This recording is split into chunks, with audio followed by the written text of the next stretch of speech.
우리가 오늘 십계명에 대해서 공부를 합니다.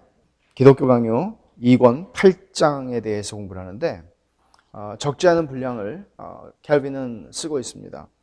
근데 여러분, 우리가 복습을 하면 좋겠는데, 하나님이 율법을 왜 주셨어요?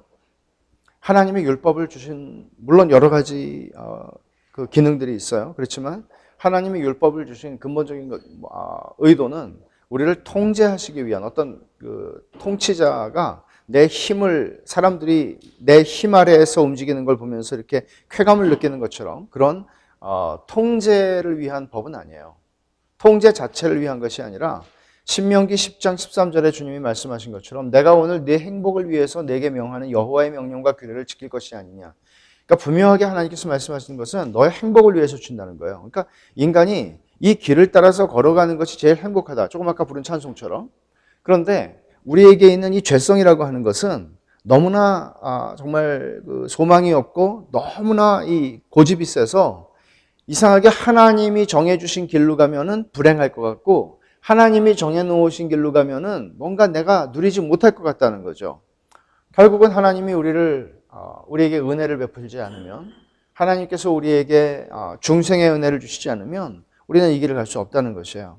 그래서 이 율법이라는 것은 참으로 중생한 사람들을 위해서 이렇게 사는 거구나. 하나님이 뭘 원하시는지를 알아야 그렇게 살죠. 하나님이 뭘 원하시는지는 율법에 너무나 분명하게 나와 있다는 것이에요. 그게 중요하죠. 먼저 우리가 성경 말씀을 한 군데 읽고 시작을 하겠는데, 마가복음 12장 30절입니다. 마가복음 12장 30절, 31절 말씀.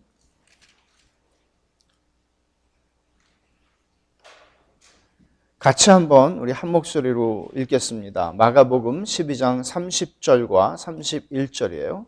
네 마음을 다하고 목숨을 다하고 뜻을 다하고 힘을 다하여 주 너의 하나님을 사랑하라 하신 것이요, 둘째는 이것이니 네 이웃을 네 자신과 같이 사랑하라 하신 것이라. 이보다 더 큰 계명이 없느니라. 주님은 율법 전체를 이 두 가지, 하나님을 사랑하고 이웃을 사랑하는 것으로 말씀을 하셨어요. 우리가 오늘 그 강의한 5번을 먼저 보면 좋겠는데, 5번에 율법의 두 부분, 하나님이 우리가 분명히 아는 것은 돌판이 두 개였다는 거예요. 그래서 이제 켈빈이나 과거의 사람들은 대개 이 하나의 첫 번째 돌판에는 1계명부터 4계명까지를 기록했고, 두 번째 돌판에는 5계명부터 10계명까지를 기록했다고 보통 이해를 해왔어요. 몰라요, 사실은 정확히 뭔지. 근데 최근의 학자들은 보통 계약을 할 때에는 문서를 두 개를 만들어서 하나씩 가지잖아요. 계약하는 사람들이. 이게 계약 문서거든요, 말하자면. 그래서 똑같은 것을 하나는, 그러니까 사본을 하나 더 만드는 식으로 두 개를 똑같이 10계명씩 두 개를 기록했다. 그렇게 이해하는 분들도 있죠. 어떻든 켈빈은 이 둘이라고 하는 것을 통해서 주님이 설명하신 것처럼 하나님에 대한 것과 이웃에 대한 것 두 가지를 얘기하셨다. 그렇게 의미를 설명합니다. 하나님께 대한 사랑인데, 사실은 이 사랑이라는 것은 하나님을 경배하고 하나님을 디자이어하고 하나님을 바라는 거예요. 오직 하나님을 바라는 거예요. 그게 너는 나 외에 다른 신을 내게 두지 마라 하는 것으로 시작하는 이야기죠. 그리고 두 번째는 이웃에 대한 사랑을 얘기하는 거죠. 하나님은 우리의 이기심, 죄악된 본성이 이기심에 의해서 움직인다는 것. 제가 자유의지와 인간에 대해서 얘기할 때 여러 차례 강조했죠. 결국은 이기심에 의해서 움직이고 나서 그것을 정당화하는 이론을 만들어내는 게 인간이다. 그래도 나 괜찮지? 라고 한다는 거예요. 근데 주님은 우리의 이기심이라는 것을 통해서 말씀하시기를 너 자신을 사랑하잖아. 그렇게 이웃을 사랑해야 돼. 이게 율법이 요구하는 거야. 그러니까 하나님을 사랑하고 이웃을 사랑하면 그 사람 행복하다. 이 하나님이 인간을 그렇게 설계하셨고 그렇게 만드신 거예요. 자기를 사랑하면 행복할 것 같죠? 끊임없이 자기를 사랑하고 자기에게 초점을 맞추고 살면 행복할 것 같죠? 내가 파멸이라는 거거든요. 순서도 중요해요. 하나님을 사랑하고 이웃을 사랑한다. 이웃을 사랑하고 하나님을 사랑하라고 말씀하지 않고 하나님을 사랑하고 이웃을 사랑한다고 그랬어요. 하나님을 사랑하고 이웃을 사랑한다는 얘기는 어떤 얘기겠어요? 하나님을 사랑하는 데서 어긋나면 이 부분도 설 수 없다는 거죠. 하나님이 나에게 채워주시는 은혜와 사랑으로 내가 충만함을 경험하지 못하면 절대로 나는 사람을 사랑할 수 없어요. 이용할 수는 있죠. 난 네가 필요해. 내 옆에 있어줘. 잘해줄 테니까. 이게 사랑이라고 생각을 한다는 거죠. 그래서 로마서 1장 18절에는 하나님의 진노가 어떤 사람들에게 오느냐 하면은 불경건과 불의에 대해서. 불경건, 하나님과의 관계예요. 불의, 도덕적인, 인간적인 관계예요. 불경건과 불의. 불의와 불경건이라고 하지 않고 불경건과 불의. 하나님과의 관계가 무너지면 아무리 그 사람이 잘 살고 아무리 괜찮은 관계 속에 살아간다고 해도 그게 다 무너지는 관계라는 거죠. 주기도문도 두 부분으로 나눠져 있어요. 주기도문도 일용할 양식을 주옵시고 내 필요를 채워주시고 내 문제를 해결해 주시고 하나님이 나의 답이신데 좀 답을 주시고 이런 얘기를 먼저 주님은 얘기하시지 않았어요. 하나님의 이름과 하나님의 나라와 하나님의 뜻에 대해서 얘기를 해요. 그 다음에 우리들의 문제를 가지고 가요. 이 순서가 우리의 신앙에서 서야 돼요. 이 문제가 사실 우리의 신앙을 가늠하는, 우리의 신앙을 측정할 수 있는 중요한 시금석이라는 것이죠. 신앙이라고 하는 것은 단순히 하나님께서 우리가 기독교 강요 1권에서 얘기한 게 뭐예요? 하나님을 아는 지식이에요. 근데 하나님을 알면 끝난다. 하나님을 알면 말은 잘하겠지. 하나님을 알면 하나님에 대해서 하나님의 거룩함은 이런 거고 편재하심은 이런 것이고 전능하심은 이런 거고 전지하심은 이런 거고 뭐 말은 하겠죠. 하나님에 대해서 아는 지식이 많을 때 하나님을 진짜 아는 게 아니라 그럼 문제는 하나님을 안다는 것은 신앙이라는 건 하나님을 아는 것이에요. 근데 하나님을 안다는 것은 어떤 것을 포함하는가 하면 하나님의 뜻을 아는 것이고 그 뜻이라는 것은 내가 이 직장을 가는 게 옳은가 저 직장을 가는 게 옳은가 하는 뜻보다 더 중요한 하나님의 뜻은 너의 거룩함이니라. 하나님께서 우리의 거룩함 속에 우리에게 어떤 것을 우리의 삶이 어떻게 사라지기를 원하시는지에 대한 분명한 뜻을 알고 잘 모르겠는데요. 아니요. 하나님은 너무나 선명하게 율법을 통해서 우리에게 하나님이 기뻐하시는 것, 싫어하시는 것, 좋아하시는 것, 미워하시는 것을 선명하게 말씀해 주셨어요. 그걸 몰라서 못했다고 말할 수 있는 정도 그런 것은 핑계란 말이죠. 이게 율법에 드러나 있다는 거예요. 신앙이라는 것은 관념이나 생각이나 이론이나 주장이나 견해가 아니라 신앙은 하나님이 기뻐하시는 것을 내가 기뻐하고 그것을 행하는 것이에요. 이 문제가 오늘날 한국교회에서 무너져 버렸어요.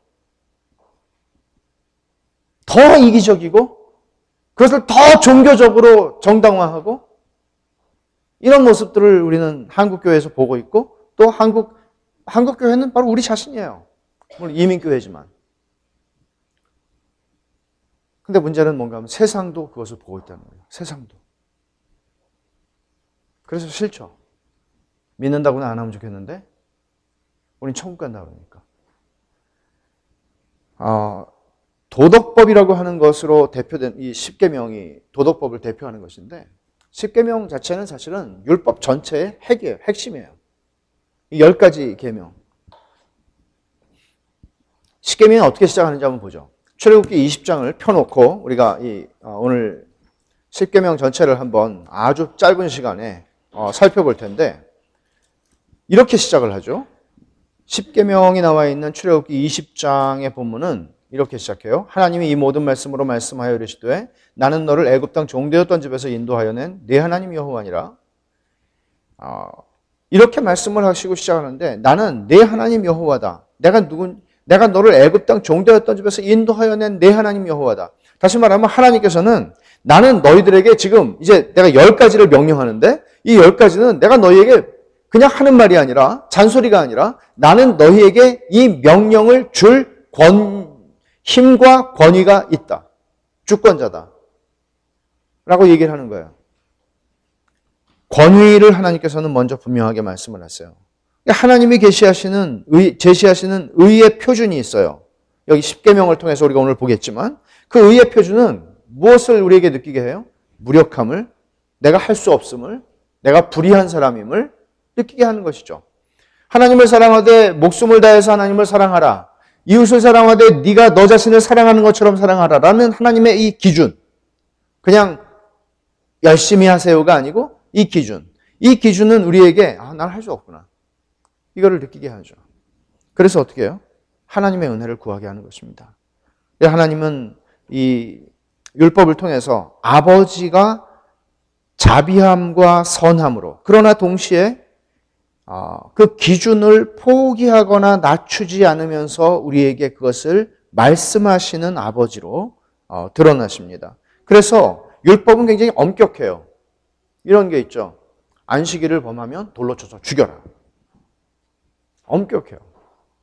이런 것들을 보면은 구약 성경의 율법을 읽으면서 좀 무서워하기도 하죠. 그러나 이 엄격함은 우리에게 하나님 싫어. 이런 반응을 만들어내는 것이 아니라 하나님께서 이만큼을 원하시는구나. 왜 이걸 중요하게 여기시는가. 그러니까 하나님이 어떤 것을 의도하시는가 하는 것을 생각하게 하고 오히려 우리로 하여금 하나님 아버지 저에게 은혜를 주세요. 어거스틴이 얘기했던 것처럼 내가 할 수 없는 것을 명하시고 할 수 없는 것을 명하심으로써 내가 무엇을 기도해야 하는지를 알게 하시는 것이에요. 할 수 없는 걸 뚝 주셨어요. 할 수 있는 걸 주시면 까짓 거 얼른 숙제하고 놀자. 이렇게 할 거 아니에요. 할 수 있는 걸 주면 오늘 뭐 큐티를 했는데 오늘 적용 이거 까짓 거 얼른 해버리자. 이거 아침에. 그리고 마음대로 산다. 그런 얘기가 아니죠. 하나님은 목숨을 다해서 하나님을 사랑해라라고 말씀하세요. 이웃을 사랑하되 네 자신을 사랑하는 것처럼 사랑하라. 주님. 이게 주님의 말씀인데 주님 은혜를 주세요. 감당할 수 있도록 은혜를 주세요. 이렇게 하고 싶습니다. 이게 아버지께서 원하시는 의도다. 그리고 약속과 위협이 있죠. 잘하면 내가 장수하리라. 잘하면 기업이 있어요. 상이 있어요. 또 벌이 있어요. 이 약속이 있고 위협이 있어요. 상을 규정하셨다는 건 무슨 얘기인가 하면 하나님께서 기쁜 마음으로 그 상을 바라보고 나로 하여금 하나님을 섬기게 하시는구나. 하나님이 나한테 주시기를 원하시는 게 있구나 하는 것을 생각하게 한다는 거죠. 그래서 율법을 우리가 해석할 때 4번에 보면 하나님이 의도한 목적에 비추어서 영적으로 이해해야 된다는 거예요. 너무 중요한 거예요. 목적이 뭘까를 생각하세요. 하나님이 왜 이렇게 말씀하셨을까? 살인하지 말라. 살인하면 나쁜 거니까. 그냥 그렇게 심플한 것이 아니라 왜 하나님은 10가지 중에서 살인하지 말라는 것. 살인이라는 거는 그렇게 모든 사람들이 하는 게 아님에도 불구하고 왜 이런 얘기를 하셨을까? 적어도 제가 잘은 몰라도 우리 중에는 살인자는 없는 것 같아요. 세상에서 말하는 살인자는 없는 것 같아요. 근데 살인이라는 거 좀 더 보편적이고 좀 그런 얘기를 하지 왜 이렇게 특별한 얘기를 했을까? 하나님이 목적하신 바가 무엇인지를 생각하지 않으면 이 계명은 우리에게는 나는 살인하지 않았어. 이렇게 갈 수 있다는 거죠. 또 하나는 금지 명령들이 많이 나오는데 금지 명령은 최소한이 아니라 최대한의 의미로 적극적으로 지켜야 되는 것이에요. 율법을 보는 두 가지 관점이 있어요. 우리가 해석하는. 하나는 축소시키는 거예요. 하나는 확대하는 거예요. 축소시킨다는 것은 예를 들면 이런 거죠. 질문을 할 때 술 마시면 죄예요? 이게 축소시키는 전형이에요. 나는 마시지만 않으면 된다. 그럼 마리화나는 죄예요? 직접 피지 않고 그냥 옆에서 이렇게 냄새만 맡으면 죄예요? 이런 식의 접근들이라고 하는 것은 전부 다 어떤 건가면 축소주의적인 접근이에요. 어떻게 하면 내가 죄를 안 지면서도 그 근처까지 갈 수 있는가? 어디까지 죄를 짓지 않으면서 내가 다가갈 수 있는가 하는 얘기를 하는 거죠. 그러나 금지 명령, 하지 말아라, 살인하지 말아라, 도적질하지 말아라, 간음하지 말아라 하는 명령들은 확대해서 해석해야 옳다는 거예요. 하나님의 의도와 목적을 생각한다면. 조금 이따가 그것을 실제로 어떻게 해석하는지를 캘빈이 보여주는 대로 제가 설명을 드리겠습니다. 자, 1계명을 보십시다. 1계명 3절에 나오죠. 20장 3절 출애굽기 너는 나 외에는 다른 신들을 내게 두지 말라. 자, 무슨 말씀입니까? 하나님께 대한 앙모, 하나님을 바라보고 하나님을 경배하고 하나님을 숭모하는 것, 하나님을 신뢰하는 것, 하나님께 간구하는 것, 하나님께 감사하는 것. 이게 무슨 얘기예요? 하나님 외에는 우리가 경배하고 사랑하고 감사하고 신뢰하고 간구할 대상이 없다는 거예요. 오직 하나님께. 오직 하나님. 제가 출애굽기 강해를 하면서 이 말씀을 다 사실 아주 상세하게 다루었는데 여러분들이 이 십계명을 좀 이게 얼마나 중요한 것인지를 좀 이해할 수 있기를 바라요. 이 계명을 봅시다. 4절이에요. 너를 위해 새긴 우상을 만들지 말고 또 위로 하늘에 있는 것이나 아래로 땅에 있는 것이나 땅 아래 물속에 있는 것에 어떤 형상도 만들지 말며 그것들에게 절하지 말며 그것들을 섬기지 말라. 나 하나님 여호와는 질투하는 하나님인즉 나를 미워하는 자의 죄를 갚되 아버지로부터 아들에게로 3, 4대까지 이르게 하거니와 나를 사랑하고 내 계명을 지키는 자에게는 1000대까지 은혜를 베푸느니라. 자, 이 뒤에 있는 말씀들은 제가 생략을 하고 여기에 형상을 만들지 말라. 어떤 형상이든지 만들지 말라. 이게 뭐예요? 하나님, 무한하신 하나님을 무한을 유한 속에 담을 수 없는 법이에요. 무한을 유한 속에 담을 수가 없어요. 그러니까 그렇게 하려고 하는 시도는 뭔가 하면 나의 감각적인 지각에 하나님을 예속시키고 내가 핸들하고 내가 뭐 어떻게 좀 해보고 싶은 것이죠. 뭔가 하나님의 형상을 만들어 놓고 이게 하나님이다 생각하고 내 책상 머리에, 내 침대 맡에, 내 방 구석에 놓으면은 뭔가 마음이 편하단 말이에요. 자동차에도 하나 갖다 놓고 그럼 뭔가 사고가 안 날 것 같고 여행 갈 때 가방에도 하나 집어넣고 그게 뭐예요? 부적이거든요. 부적의 용도예요. 우리 아들 사고 나지 마라. 옷 속에다가 엄마가 꿰매가지고 비싼 부적 사다가 집어넣어주고 자식은 알든지 모르든지 상관이 없죠. 이런 식으로 자기를 위해서 그렇게 만들어내는 모든 것들을 하나님께서는 금지하셨는데 왜 그런가 하면 참된 경건이 부패하고 타락하게 돼요. 이렇게 하면. 보이지 아니하시는 하나님을 섬기는 것이 하나님을 인간의 혹은 짐승의 혹은 벌레의 형상으로 만들어 놓고 하나님을 예배하는 것이 아니라 내가 하나님을 이용하게 되는 것이죠. 그래서 경건이 무너지는 거예요. 모든 시도가 그렇습니다. 아무리 시작이 좋았어도 그것을 가지고 뭔가 의미를 부여하고 그 어떤 형상 속에 뭔가 내가 하나님을 담아내려고 하는 그런 시도를 하는 것은 언제나 타락으로 이어졌습니다. 교회 역사 속에서.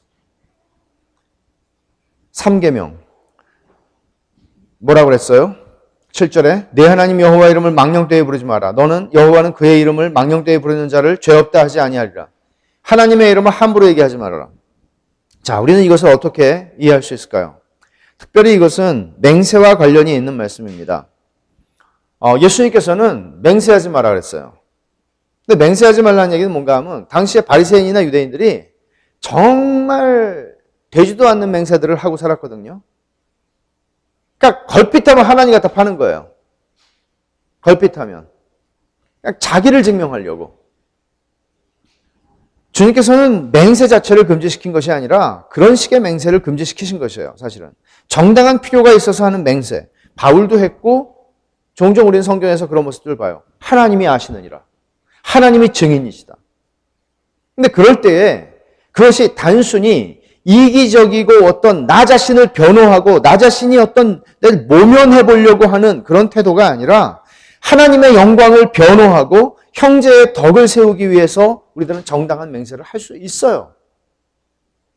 그러나 내 이익을 위해서 상황을 모면하기 위해서 하는 하나님의 이름을 쓰는 자기 명예와 위신과 뜻을 확고하게 하고 자기 정당성을 주장하는데 하나님 이름 쓰지 말라는 것이죠. 물론 이것은 확대 적용하면 더 많은 얘기들 할 수 있어요. 하나님의 이름을 우리가 얼마나 농담 속에서 혹은 우리의 그냥 이런 비어 속어 속에서 사용하는 이런 미국의 이 풍토들에 대해서 그리스도인들이 경각심을 가지지 않으면 우리도 함부로 말하게 된단 말이에요. 4계명 안식일을 기억하여 거룩하게 지키라. 엿새 동안은 힘써 내 모든 일을 행할 것이나 일곱째 날은 내 하나님 여호와의 안식일인즉 너나 내 아들이나 내 딸이나 내 남종이나 내 여종이나 내 가축이나 내 문 안에 머무는 객이라도 아무 일도 하지 말라. 이는 엿새 동안에 나 여호와가 하늘과 땅과 바다와 그 가운데 모든 것을 만들고 일곱째 날에 쉬었음이라. 그러므로 나 여호와가 안식일을 복되게 하여 그날을 거룩하게 하였느니라. 안식일을 지킨다는 것, 세 가지의 의미가 있어요. 첫째는 영적인 휴식, 둘째는 경건의 훈련, 셋째는 육신의 휴식이에요. 근데 우리는 육신의 휴식을 항상 앞세우는 편이죠. 그것도 나의 육신의 휴식이에요. 남의 육신의 휴식은 상관이 없어요. 첫째, 영적인 휴식이라는 것. 제가 인용을 해놨는데 읽어볼게요. 2권 8장 29절에 나오는 얘기인데, 하나님이 우리 안에서 일하시기 위해서 우리는 전적으로 쉬어야 하며 우리의 의지를 바쳐야 하며 우리의 마음을 맡겨야 하며 우리의 모든 육적 욕망을 버려야 한다. 우리가 생각한 우리 자신의 일은 일체 쉬고 사도가 가르치는 대로 하나님이 우리 속에 일하시며 우리가 그의 안에서 안식을 얻도록 해야 한다. 이게 무슨 얘기인가? 이게 신앙이에요. 내가 오늘 하루를 벌면 얼마나 더 버는데 라는 것이 아니라 내 사는 것은 하나님의 생명으로 산다는 것을 알고 하나님께서 일하시도록 내가 쉬는 거예요. 전적으로 쉬는 거예요. 하나님을 신뢰하면서. 영적인 안식을 얘기를 하는 것이죠. 두 번째는 경건의 훈련인데, 쉬는 날인데 오늘 우리 그리스도인들은 교회 나와서 새벽부터 교회 나와서 밤까지 교회에서 사는 사람들이 있어요. 그건 틀렸지. 틀렸다고 말할 수는 없어요. 지나치게 자기 몸을 혹사하고 쉬지 않는 것은 하나님께서 우리의 육신의 휴식, 세 번째는 얘기하는 것도 우리가 무시한 처사겠지만, 그렇기 때문에 우리가 늘 적당하게 하는 것은 중요한데 질서 있게. 주일은 놀라고 쉬는 날이 아니죠. 주일은 하나님이 행하신 일들을 배우고 묵상하고 교훈을 받고 가르침을 받고 성도들과 함께 교제를 하는 것입니다. 이것을 위해서 하나님이 특별히 떼어놓은 것입니다. 세 번째로 육신의 휴식이에요. 근데 육신의 휴식은 너만 쉬라가 아니라 조금 아까 우리가 읽은 말씀처럼 너나 내 아들, 딸, 내 남종, 여종, 내 가축, 심지어 가축, 내 문 안에 머무는 객이라도 쉬라는 거예요. 오늘날 우리 이런 사회 속에 살아가면서 이 말씀은 사실 점점 무너질 수밖에 없죠. 오늘도 알렉스가 이제 한 5주 정도 교회 못 나온다 그랬어요. 우체국이 주일날 이제 일하기 시작했잖아요. 아마존 배송 때문에 주일날. 아니 누가 주일날 받고 싶대? 근데 주일날 배송을 한단 말이에요. 그러니까 이 미국이라고 하는 이 사회 전체가 점점 이 세속화가 가속이 붙는데 말할 수 없을 지경이죠. 스탈린이 썬데이를 없애려고 했던 것이나 불란서 혁명이 일어났을 때 썬데이 없애려고 했던 것이나 이런 시도들이 지금 일어나고 있다는 건 정말 놀라운 일입니다. 미국에서. 안식일을 어떤 사람들은 안식교 하시죠. 안식교는 아주 안식일을 토요일이잖아요. 금요일 밤부터 시작해서 토요일 밤까지. 근데 유대교적 법으로. 근데 안식일을 그렇게 지켜야 된다고 안식교는 얘기를 해요. 그러나 여러분 안식일 계명, 이 4계명은 10계명이 도덕법이기 때문에 근본적으로 도덕법적 명령이 있어요. 그건 보편적인 것이죠. 왜냐하면 저게 처음에 앞서 얘기했지만 자연법, 우리 마음에 새겨진 자연법을 기록한 것이 10계명이에요. 영시적으로. 그런데 의식법으로서의 안식일 개념이 있어요. 의식법으로서의 안식일. 의식법이라는 제사와 관련된 법이죠. 그것은 그리스도 안에서 이미 폐지됐어요. 성취되었기 때문에. 그래서 골로새서 2장 16절 17절에는 안식일 문제로 누가 너희들을 비방하지 못하게 해라. 우리는 안식일 금요일 저녁부터, 안식교도 금요일 저녁부터 지키지는 않더라고요. 보면은 토요일 날을 지키지. 더 엄밀하게 하면 금요일 저녁부터 토요일 저녁까지죠. 그러니까 이런 것들을 우리가 의식법적으로 지키는 것은 아니에요. 그건 폐지가 됐어요. 그러나 주님이 부활하신 날을 기념해서 우리들은 그 안식일이 교회에서는 사도시대부터 시작해서 주일, 제8일이라고 얘기하죠. 주일날 우리는 모여서 그 안식의 개념을 누리게 된 것이에요.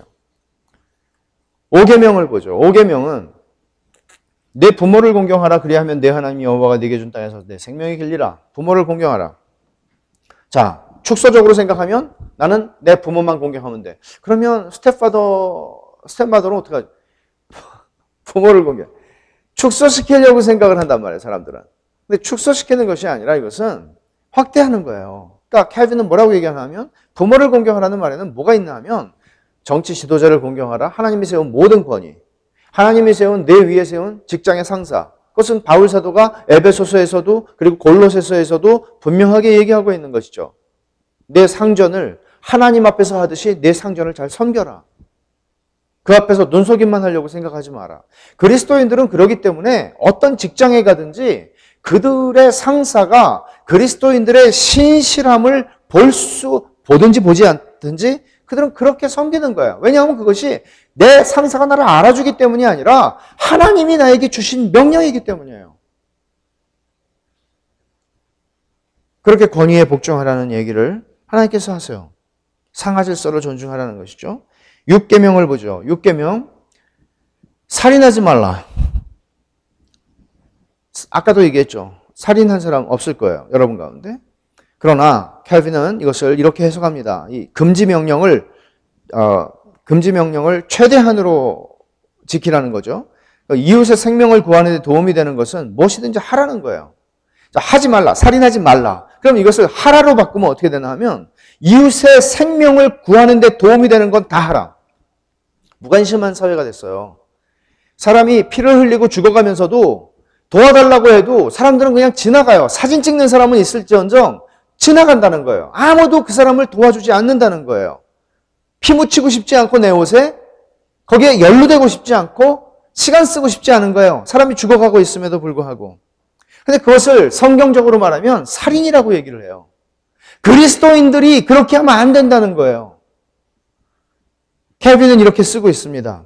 이웃의 안전에 해로운 일을 실행했거나 시도했거나 원했거나 계획했다면 그것은 살인죄로 인정된다. 능력과 기회가 허락되는 대로 이웃의 안전을 지키려고 노력하지 않는다면, 소극적인 문제까지 다루고 있죠. 노력하지 않는다면 그것은 율법에 대한 흉측한 위반이다. 살인하지 말라는 것은 사람의 생명이 얼마나 귀한 것인가, 내 돈과 내 시간과 내 능력을 쓰더라도 사람의 생명은 소중하다는 것을 하나님이 가르치시는 거예요. 그리스도인들에게 있어서 생명이 소중하다는 것, 너무나 중요한 것입니다. 구원파에게 그렇지 않은지는 모르지만 그리스도인들에게는 이것은 너무나 소중한 것입니다. 7계명, 간음하지 말라. 하나님께서 순결과 정조를 요구하신다는 거죠. 하나님이 특별히 혼자 살도록 주신 그런 은사가 아니라면 그리스도인들은 본성의 상태 때문에, 타락 이후에 발동한 정욕 때문에 결혼해야 한다는 것이 칼빈의 입장이었어요. 이것은 건전한 입장입니다. 결혼이라는 것은 요즘에는 선택이 되었죠. 물론 그 상황이라는 것은 굉장히 복잡합니다. 오늘날의 사회가 가지고 있는 상황이라는 것. 그렇지만 그리스도인들이 가져야 하는 것은 이 계명 속에서도 결혼이라는 것은 하나님이 주신 아주 정상적인 것이라는 거죠. 그것을 우리는 염두에 두고 특히 청년들은 살아가야 하는 것이죠. 기도해야 하는 것이죠. 자, 8계명을 봅시다. 그러니까 뭐 결혼이 무너지는 거, 이거는 뭐 오늘날 상상을 초월할 정도로 무너지고 있는 거, 뭐 더 설명할 수 없을 지경이죠. 결혼을 지키는 것은 그리스도인들이 지켜야 된다는 거예요. 8계명이에요. 도둑질하지 마라. 다른 사람들의 유익과 행복을 돌보고 보호하고 증진하라는 얘기예요. 도둑질 안 했어. 나는 친구 거 뺏지 않았어가 아니라 다른 사람의 유익을 도모하라는 거예요. 나 때문에, 예를 들어서 내가 직장에 다니면서 뭐 직장에 물건 그냥 왔다 갔다 뭐 이게 내 거고 이게 내 거고 이렇게 간단 말이에요. 근데 아무렇지도 않아요. 왜? 산동수용소에도 얘기했지만 다 그렇게 해요. 다 그렇게 하니까 아무것도 아니에요. 아니라는 거죠. 8계명을 켈빈이 적용을 하는 걸 제가 좀 인용을 해드리고 싶은데, 첫째, 잘 들어보세요.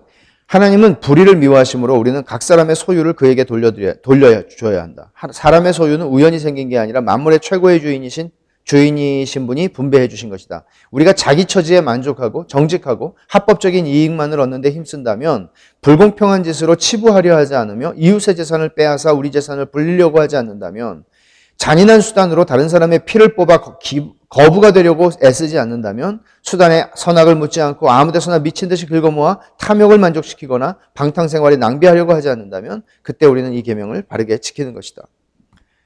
내가 다른 사람의, 내 거는 지키려고 하잖아요. 근데 다른 사람의 것을 내가 얼마나 지키려고 하는가. 이건 뭐 웬 떡이야? 이게 어디서 나왔어? 주웠어. 내 거야. 아니라는 거죠.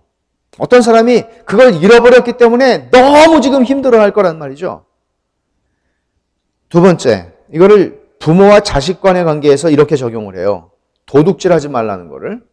부모들은 하나님이 맡기신 자녀들을 양육하며 주관하며 가르치며 학대로 노엽게 하거나 부모를 배반하게 만들지 말고 부모답게 인자하고 친절하게 자녀를 돌봐야 한다.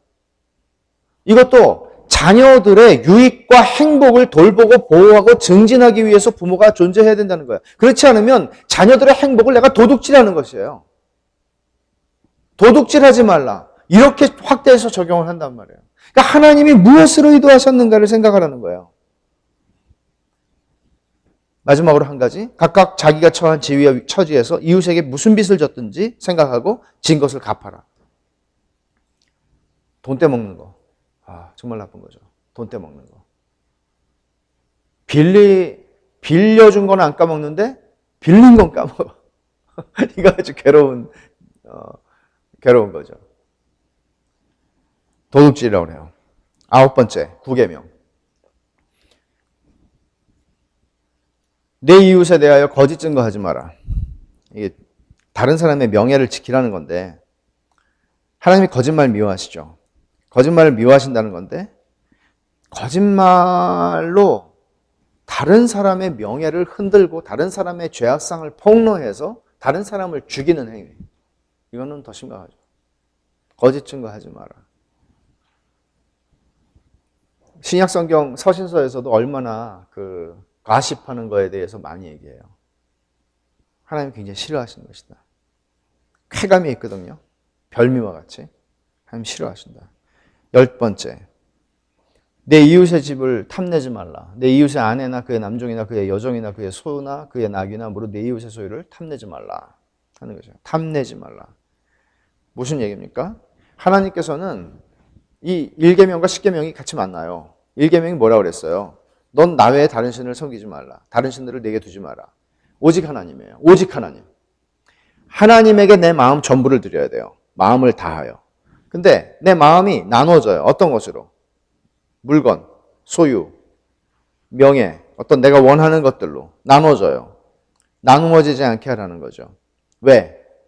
하나님이면 충분하다는 거예요. 하나님이 네가 탐내지 않아도 필요하면 너에게 주셔. 그러니까 네가 탐낸다고 너가 얻을 수 있어? 탐내니까 도둑질하게 되고 탐내니까 아합이 나봇의 포도원을 뺏기 위해서 거짓 증거하게 되고 그 사람을 살인하게 되고 결국 10계명 전체를 다 어기는 거예요.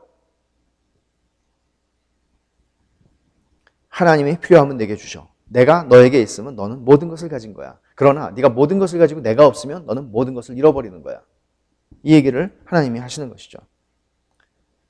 선악과도 결국은 탐심의 문제였다는 거 여러분 아시죠? 율법의 요약은 아까 우리가 마가복음 12장에서 읽은 것처럼 하나님을 사랑하고 이웃을 사랑하는 거예요. 그래서 하나님을 사랑하고 이웃을 사랑하는데 문제는 하나님을 사랑하는데 내 영혼의 모든 힘을 다하여 내 모든 힘을 다해서 하나님만 사랑하도록 되어 있는 게 인간의 설계가 그렇게 되어 있어요. 그럴 때 인간은 자유가 생겨요. 어떤 자유인가 하면 사람을 사랑할 수 있는 자유가 생겨요. 우리는 적당히 베풀 줄 알아요.